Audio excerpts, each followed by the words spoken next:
You're listening to the Mommy Labor Nurse Podcast, episode number 36. Hey guys, happy Monday. We are doing a birth story episode this week with my friend Haley.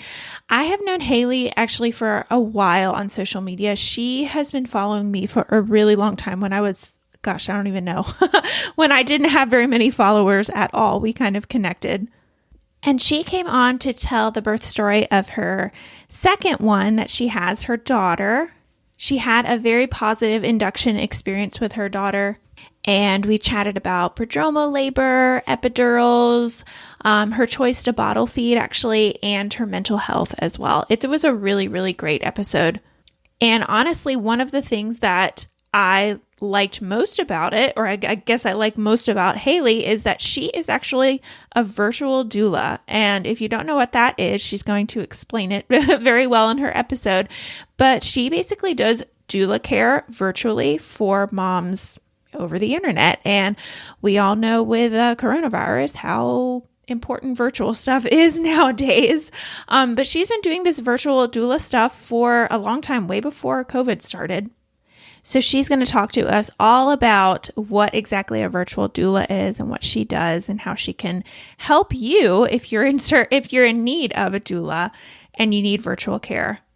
I also just love her blog and her Instagram. She shares lots of pictures of her and her family, and her space is just very, very positive. That's kind of why I was attracted to her. We were attracted to each other, from the get-go. She's all about positivity, which is what we all need, honestly.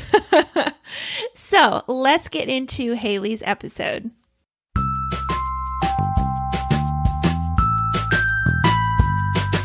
You're listening to the Mommy Labor Nurse Podcast, where we firmly believe in the power of education when it comes to giving birth. Tune in each week as we dive into pregnancy-related topics, expert interviews, and a variety of birth stories. As a reminder, anything you hear on this podcast is not medical advice. Please see mommylabornurse.com/disclaimer for more details. And now, here's your host, educator, registered nurse, and fellow mom, Liesl Teen. This episode of the Mommy Labor Nurse Podcast was brought to you by Mommy Labor Nurse. Yeah, I like to sponsor my own episodes sometimes, guys. So the only reason that I am in here before Haley's episode is just to remind you guys, if you have not checked out our newborn sleep course that is out, it is still out, but today is the last day that it is on sale. If you're listening to this on Monday when this episode comes out, our newborn sleep course that we came out with last year had been closed for a few months, and we needed to do some updates to it. Andrea from babysleep.answers is the sleep consultant that I partnered with on this course, and she needed to make a lot of updates on it. So we closed the course for a few months, but now it is back and it is open, and people are very excited about it again.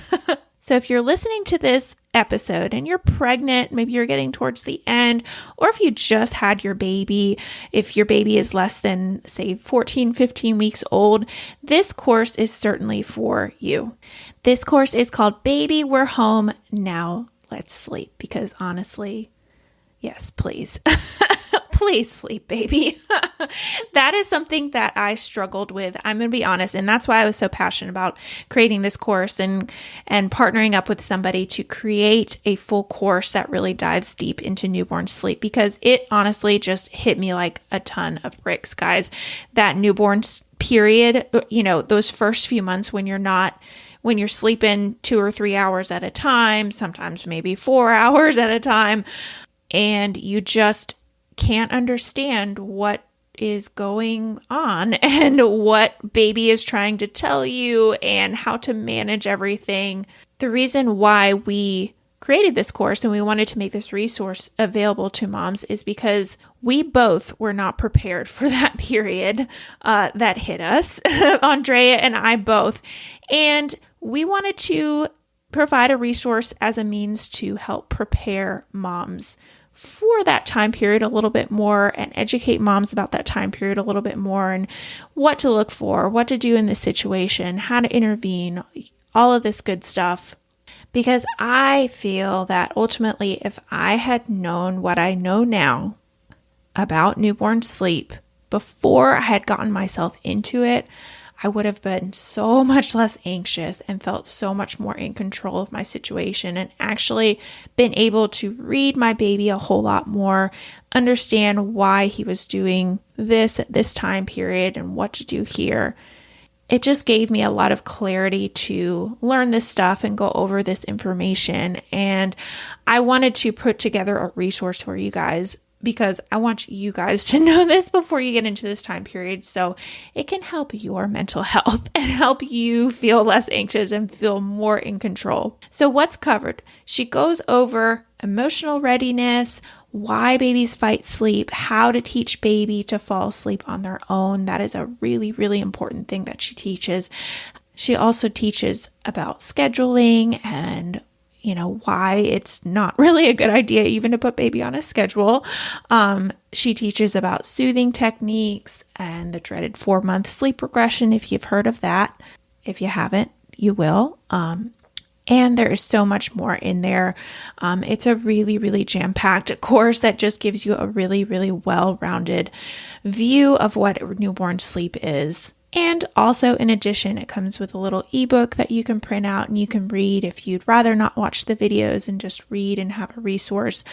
And also, another really great perk that people love is the Facebook group that is linked. And that is a group that is a private group that you can enter and ask, sleep related questions. A lot of the girls that are in there have been in there for a long time, and they're really great at answering other members' questions. Andrea will answer questions in there. I will answer questions in there. It's just a really, really good resource sometimes to just be in a Facebook group where everybody's talking about the same subject and having the same issues. So this course, like I said, is on sale today until midnight. Okay, you can still snag it for 40% off. Originally, it is $49, but today until midnight, it is going to be 40% off with the code Sleep Launch. Okay, and if you use that, it's all one word, Sleep Launch at checkout. You can save 40% until midnight tonight. After tonight, it does go up. The price does go up. So head over to mommylabornurse.com/sleep-course, and you can check out that course. You can see reviews on that page as well of other people who have taken it, and just get a better feel for what the course looks like on that page. There's also an option to bundle this course as well with either my Newborn Basics course, if you want just a well-rounded Basics 101 about newborns. That is an option that's available on that same link. And then you can also, if you want a triple bundle with all 3 of my courses, this sleep course, and then my Newborn 101 course, and one of my prenatal courses, that option is also now available as well. And those bundles are also discounted, and that is on that same link at mommylabornurse.com/sleep-course. If you use the code SLEEP BUNDLE, you can save 10% off either one of those bundles, and that is valid until midnight tonight as well. All right, but enough about courses. Let's get into today's episode. Hi, Haley. Welcome to the Mommy Labor Nurse podcast. Thank you so much for being here today. Thank you so much for having me. I'm looking forward to chatting with you. Yeah. Can you just start by telling listeners a little bit about yourself and your family, where you're from, all that good stuff? Yes, of course. My name's Haley, and I'm a wife, a mother, and a doula. I have 2 children. My son is 2.5 years old. His name is Grayson, and our rainbow baby, Blakely, is 5 months old. Yay. Awesome. Well, we are doing a birth story today, guys. We're going to be talking about Haley's second birth and details about that. And then afterwards, we can talk about Haley's business and what she kind of does online. She does this really cool thing called virtual doula-ing. I guess that's what it's called. Yes. But super, super cool. We could talk about that at the end. I've always been a fan of her business and, how she does like this virtually, and it's like super cool. So stay tuned. Afterwards, we're going to talk about that. But yeah, let's jump right in and talk about, you can talk, briefly about your son, how that went. And then, we can dive right into your pregnancy with your daughter. Yes. So I want to start this off by saying that this story is a positive induction story. Awesome. So I was fortunate enough to have 2 positive experiences with inductions. My son was a successful induction, and we won't go into too much detail about that birth story, but with him, I was lucky enough to only push for about 20 minutes. Awesome. So that was really cool. And then we joke now that I had such good experiences. We're like, okay, let's not try again and have another one because everything went so well with both of these. Like, can't get much better. And after you hear this story, you're probably gonna be like, oh, she's one of those girls. She had that birth. And so, like, you never, like, reading my own birth story, I'm kind of like, oh, I sound so rude in this. But you never think it's going to happen to you until it actually happens to you. Like, I remember reading so many birth stories, watching all these blogs and videos on these quick labors, and that's pretty much what this one is. So don't hate me for it. You know, no, we are not hating. We are not hating. So I still had some complications in the beginning. So, you know, I had my share of pain still.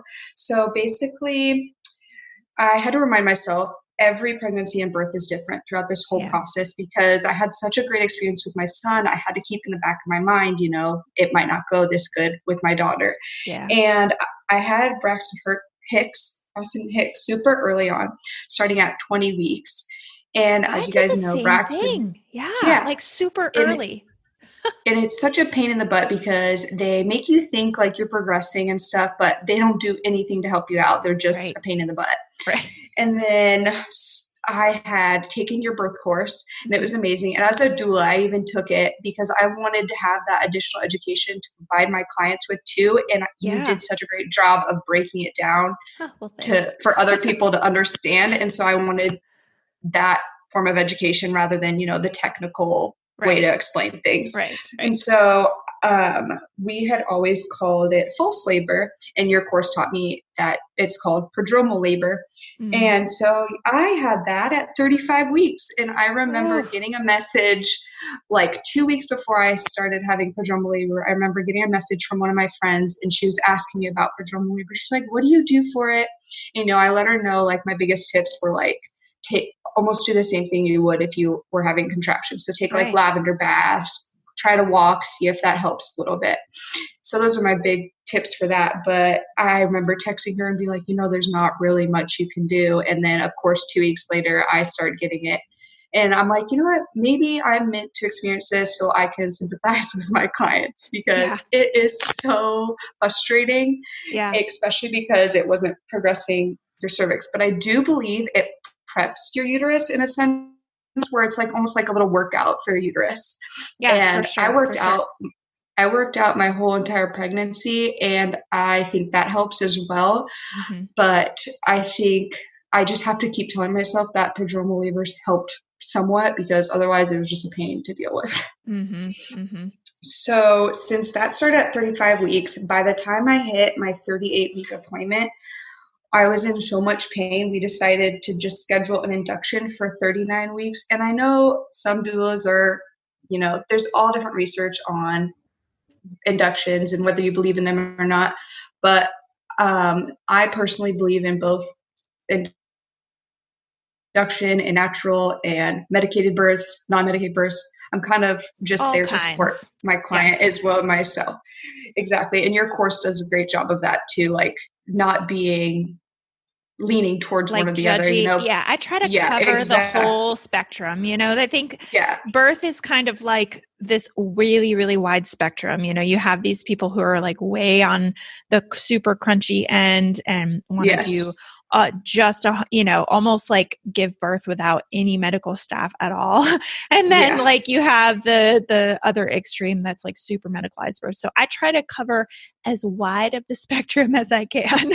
Yes, you do a great job of that. And I think as birth professionals, we have to be like that. Absolutely. And, you know, value the mother and her opinion and stuff is especially when like helping with the birth plan. You want to make sure her needs are met and she's able to advocate for herself.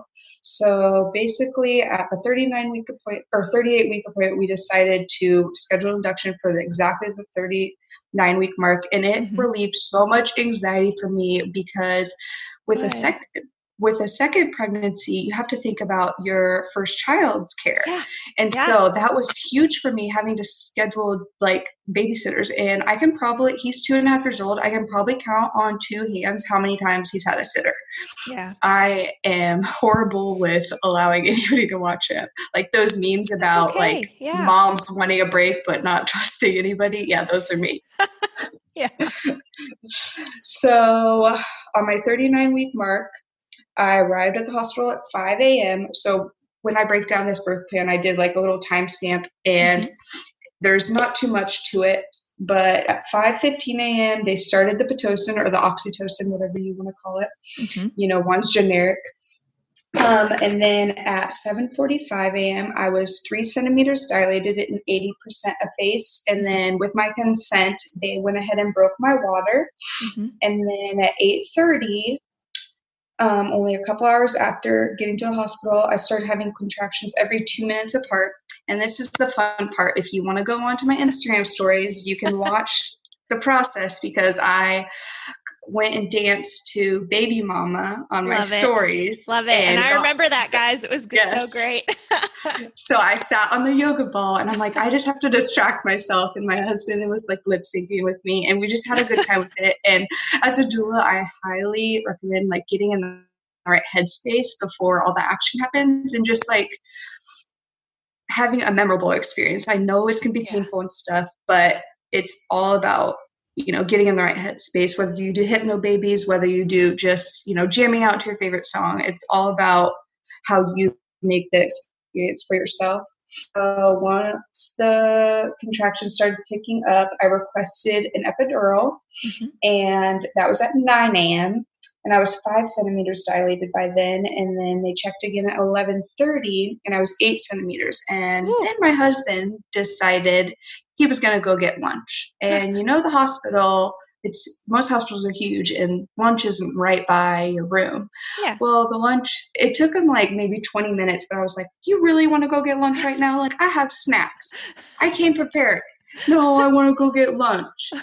Thank goodness he got back when he did, because he got back and I was starting to get a little bit uncomfortable, but I didn't say anything because we were waiting on my birth photographer, and I'm like, I don't want to tell everybody that I'm getting uncomfortable because I really want her to be here. So she got here, and then right when she got here, I was like, hey guys, like, I haven't said anything, but I'm feeling some like pinching and pressure. And when I say pinching and pressure, I mean like the slightest pinching. My epidural worked a little bit too well in the beginning. So I asked to get checked, and the nurse is like, what's going on? I was like, I'm feeling a little bit of pinching. She's like, are you sure you want me to check, or do you want me to wait? I'm like, you can go ahead and check. So she checks and she says, don't push. And my husband looks at me and like with this bright-eyed smile, and he's like, you're crowning. And so they called the OB at 12:07 p.m. and I delivered her at 12:12 p.m. I did not push her once. She just kind of fell out. Wow. And like the OB like struggled to get her gloves on. That's how quick she came out. Wowzers. And yes, it was insane. If you go on my birth story on my blog, it's linked in my bio, and you'll see my face while giving birth, and you think it's like completely acting because I'm just grinning ear to ear. And I was just in total shock that she just fell out. Like, right there. Yeah, I was just shocked that the OB was there in time, because no nurse wants to file that paperwork. No, it's not too great. You know, we try, of course, like they teach us if that happens, we were trained in a birth, like, because that does happen sometimes, obviously. So, but yeah, it's something that we try to avoid. Yes, exactly. But yeah, she just popped right out. And so when I wrote my birth story, I was like, yep, people are going to read this and be like, that B word. Yeah. Like, this is not fair, but then they'll read it and then maybe it will happen to them. So yeah, just exercise your whole pregnancy. That's my biggest tip. Squat it out. There you go. Squats. Do your squats, guys. Yeah. And your Kegel exercises. Right. Yep. So that's my short birth story. Pretty That's quick. awesome. Yeah, no, that is so awesome. So tell me, Haley, how was your postpartum recovery and postpartum experience with her? Did you tear it all with her, or did you have like any trouble, with your recovery? Yes, so I tore a little bit with her. With my son, I had an episiotomy, Mhm. and it was really nice because the doctor asked, like, "Hey, do you want?" Like they always should, but they asked, like, "Hey, do you want me to cut?" And he'll come Yeah. out. And so with him, I felt like the healing was a little bit more sensitive with the Mhm. episiotomy rather than naturally tearing. Mhm. Um, but it all depends on how your OB kind of handles it and what you decide. But with her, my postpartum experience, because I got so lucky with a quick birth, my afterbirth contractions were insane. Yeah. Like at the hospital, they were completely fine, just with your over the counter medications to relieve pain and heating pads and stuff. But at home, I was on hands and knees. Like I felt like I was in birth, like giving birth again.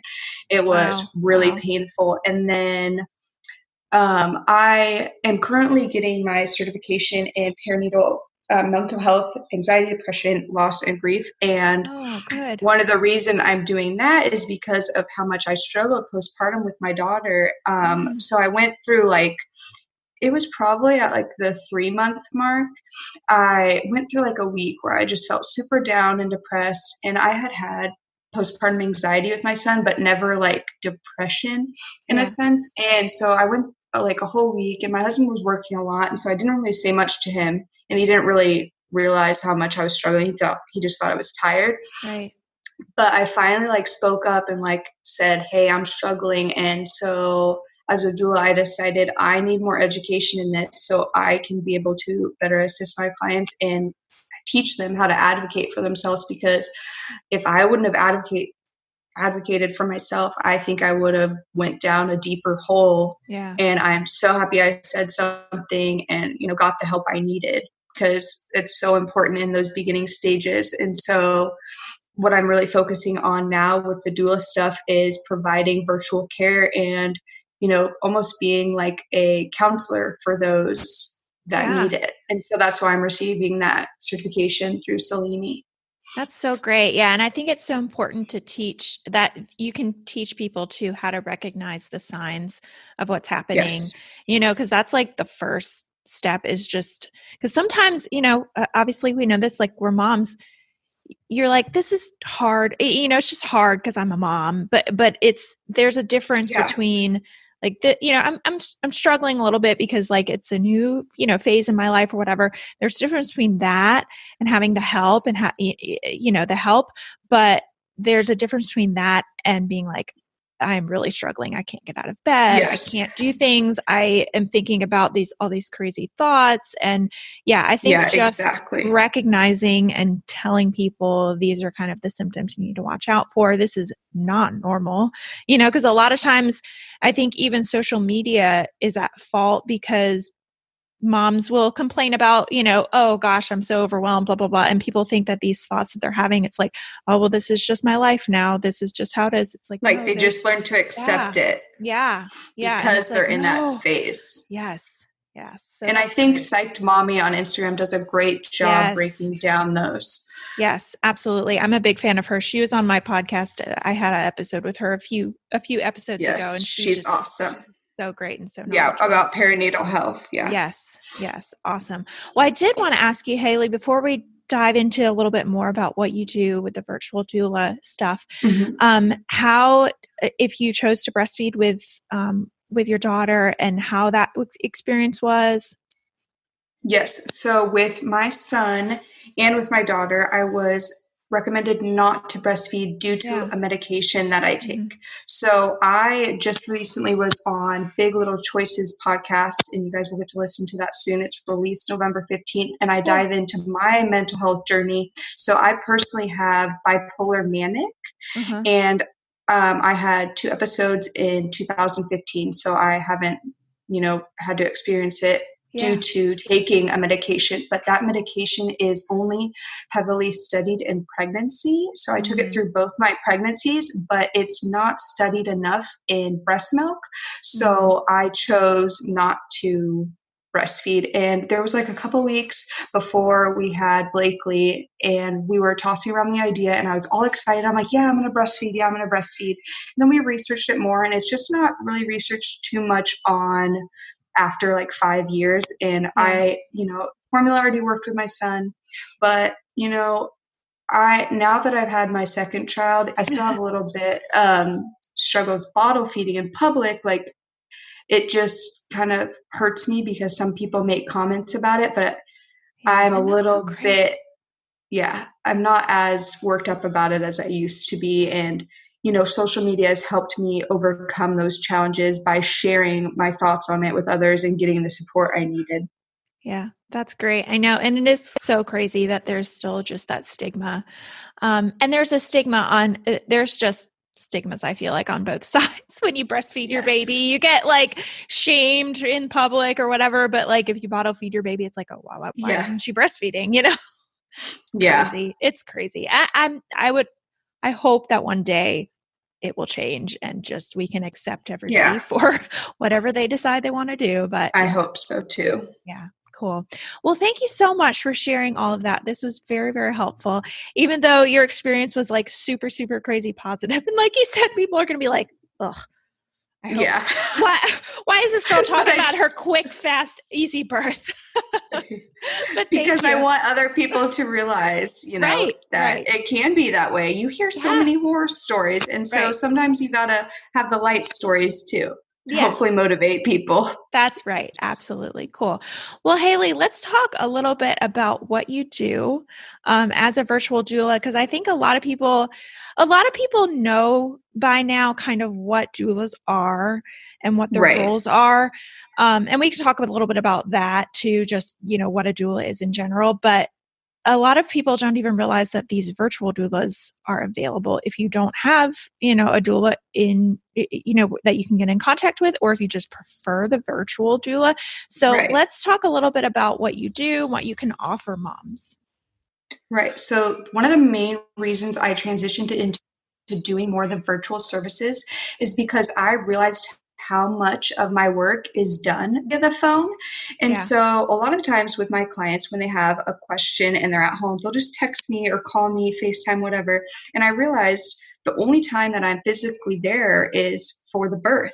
And a lot of the times as a doula, it is my role to prepare your birth partner as well with, educational videos, showing them different maneuvers like the hips, double hip squeeze, and, showing them how to be there for you during birth and throughout your pregnancy to support you.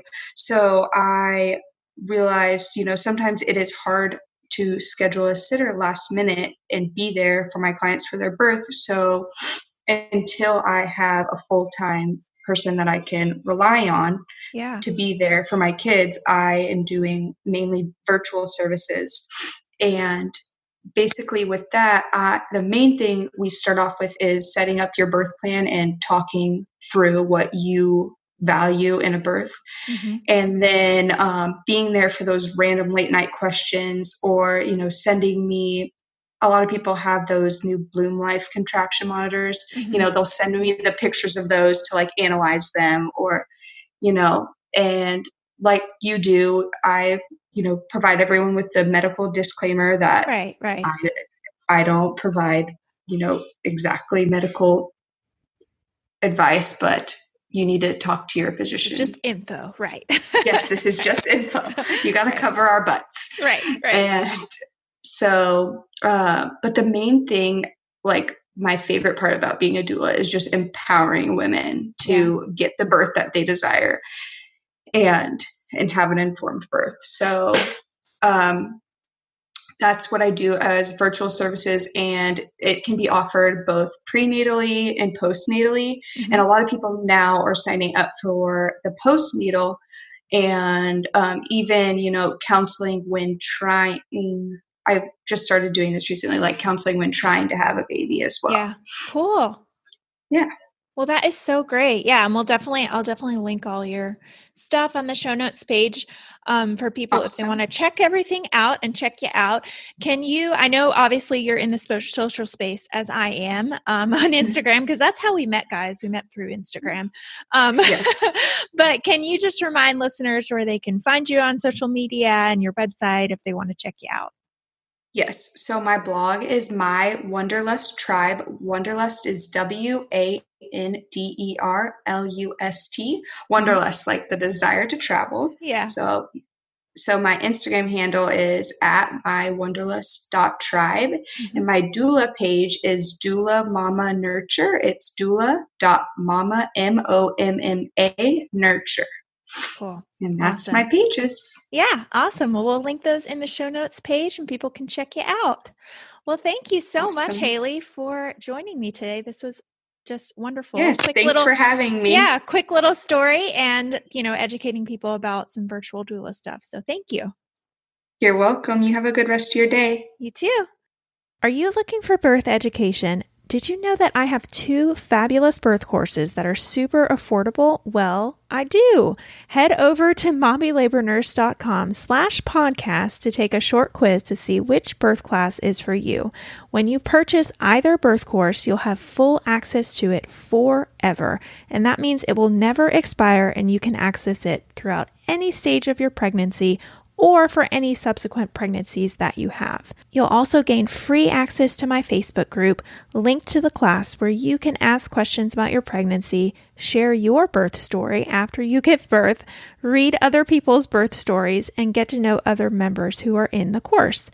There is also a money-back guarantee, so if you are at all unsatisfied with your purchase, please send me an email at hello@mommylabornurse.com for a full refund. There's really no risk to signing up, and I promise you will learn a ton about what's to come when you give birth. As a listener of this podcast, you automatically get 20% off any purchase if you use the code PODCASTLISTENER.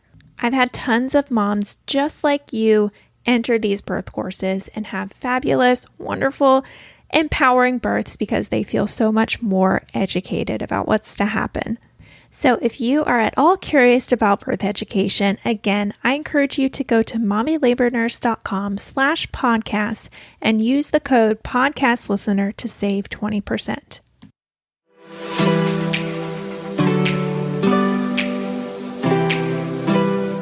All right, so that is it for this episode of the Mommy Labor Nurse podcast. You probably follow me on Instagram because that's probably where you came from. But if you don't, head over to Instagram and follow me at mommy.labornurse for more. That is certainly where I am most active.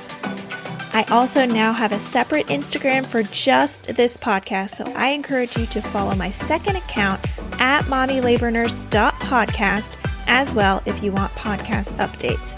Again, that is at mommylabornurse.podcast. As always, you guys know that I also have a website where I have tons of articles all about pregnancy, birth, breastfeeding, newborn stuff, and more at www.mommylabornurse.com. I want to hear more from you on how much you love this episode of the podcast or how you think I can improve. So leave me a comment on one of my pictures, send me a DM, or send me an email with all the love. All right, guys, I will see you same time, same place next week.